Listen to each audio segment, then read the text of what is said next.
look at all this space on that chain. That is just amazing that could.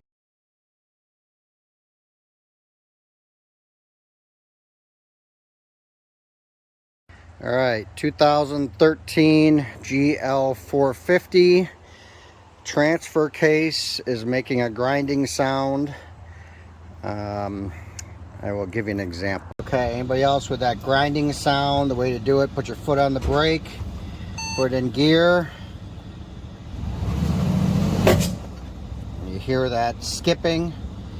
I don't want to do it too much, but that is actually the transfer case chain that is skipping. It actually stretches pretty crazy, but lots of YouTube videos, so that is what I need to tackle today. Wish me luck.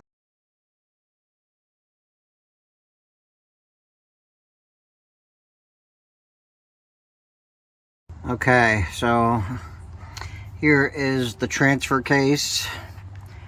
The chain goes from here around here. This goes to the four-wheel drive, right? There's the axle that goes, the drive shaft to the front wheels. Here's the drive shaft that goes through to the drive shaft to the back.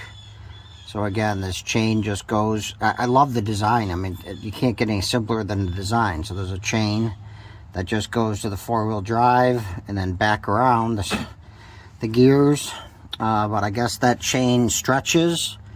I got about 130,000 miles, so very, very, very typical, I guess. The hardest thing I think people are running into is getting this drive shaft, number one, disconnected, but separated.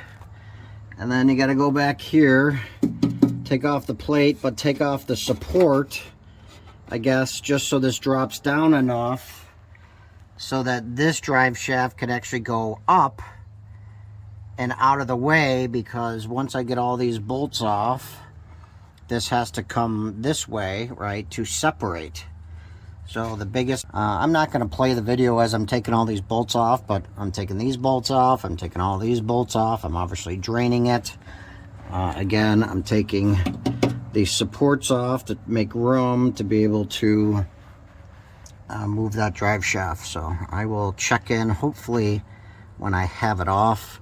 I guess there is, once this is, all the bolts are off, there is points somewhere here, there's one, I could feel it, that you put the tool in to separate, to kind of help start separating. There's the other one up here. So there's one up there, and there's one here. There's a space to be able to start prying this apart. I'm going to start spraying it down here. PB Blaster to hopefully loosen some of that up. And I'll check in hopefully when it's separate. Okay, so that took me about an hour. Bolts are pretty accessible with some extensions. Really kind of a piece of cake. This came off. I hit it a few times with a mallet and popped right off, so that was easy for me. The back axle here, again, you took a, I bent the heat shield. I actually bent it, but it looks like it bent back real easy. And the two bolts holding this axle, and that allowed me to push this back, up. I have already cracked it, so there's a space there and a space on the other side to crack it open. So I've cracked it open. So far I've not run into a snag, so wish me luck. Hopefully those gears are good, but so far it's actually been pretty straightforward. So hopefully I can hold that axle out of the way while I move, because this has got to go towards the back to pull it off. So that's what I'm doing now. All right, there it is. That cover came off pretty easy. I reached to my left and pulled down on the drive shaft in the back, and that kind of pivoted the top and just kind of worked its way out. So that worked out good. I'm glad to see this plastic piece is good. I've seen in some videos that was not. There's definitely there's a magnet here to collect. So there's a little bit, but not too bad. But that stretches that much. You know, these feel slightly rounded, but, you know, look, see how loose that is?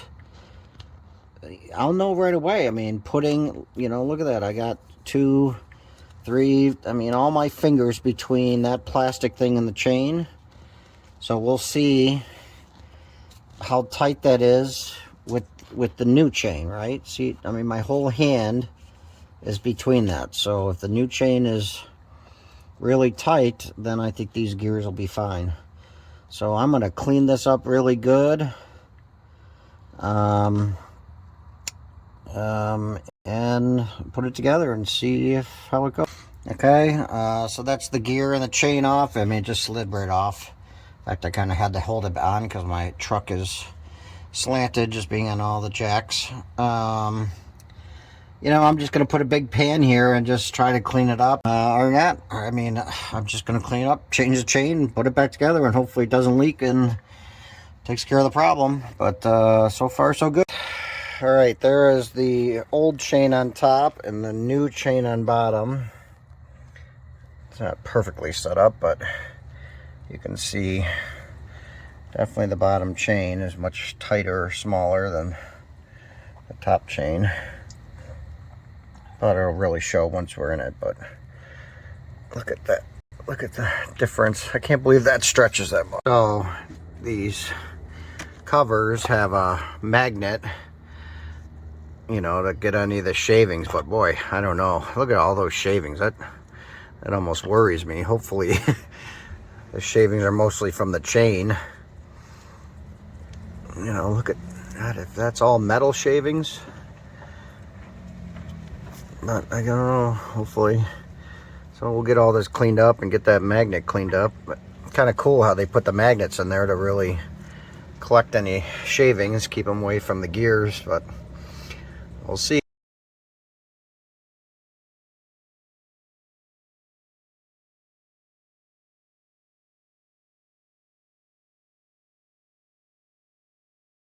Okay, got everything cleaned up, the gear back in, and there's the new chain.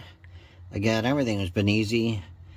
I got gasket material on there, but as you can see, I can't even get my fingers in it, right? Before I can put my whole hand between this and the chain. So this is taking up all that slop nice and tight. Okay, it's back together.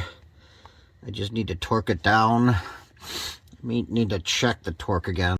But it was really pretty easy, so I would say a 4 to 6 hour job. And we'll see how it goes.